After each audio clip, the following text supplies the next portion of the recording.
Hi and welcome to this new lesson. Here we are going to see different processing patterns for streaming pipelines. So by pattern here I mean more how data processing frameworks can be built to process data in streaming rather than any other architectural components.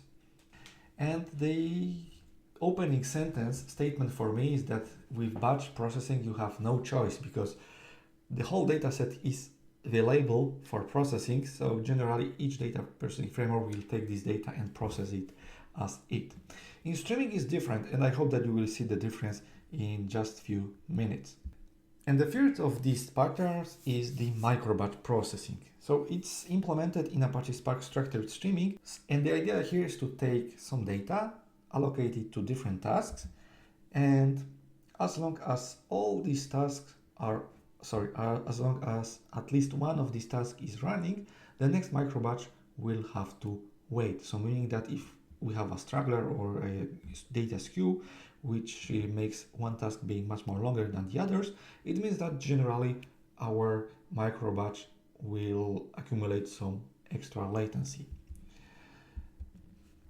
So the key parts are the composition of the jobs. Of course, these are the tasks, and that we have multiple data processed at once, and that the processing can be scheduled, meaning that we can say that we will take data every 1 minute. So for example, we will wait 1 minute and take all data available at that moment.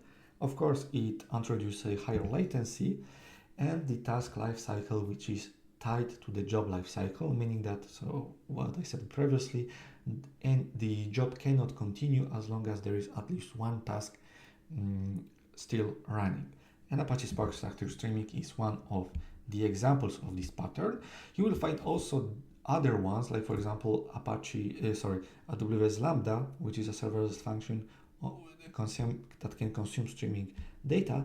And here also you can define a size of microbatch, but in this case the functions will be independent.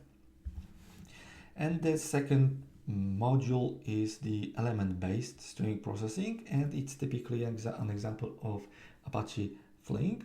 And here, instead of having blocking tasks as previously in the microbatch, we have independent instances that are continuous, so that can continue and work independently, meaning that one straggler shouldn't impact the rest of the tasks. And now you might be asking yourself which one to choose.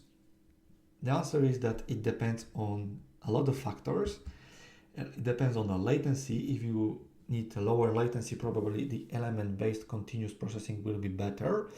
It depends also on the skills you have in your team or in your that you can hire in your geographical area, because some tools may be much more popular than the others, and finding people will be obviously much easier. And finally, there is also another maybe more project related constraint with the source and sinks that are available in the processing framework. So for example, if you are using an exotic tools, and only one of the two aforementioned and only one of the two mentioned frameworks provide the support for it, well, maybe it will also drive your choice a little bit. And this will be the last slide for this lesson. So there is no one size fits all solution, and you should always adapt the processing mode to different criteria you might have for the project. Thanks for watching, and see you in the next lesson.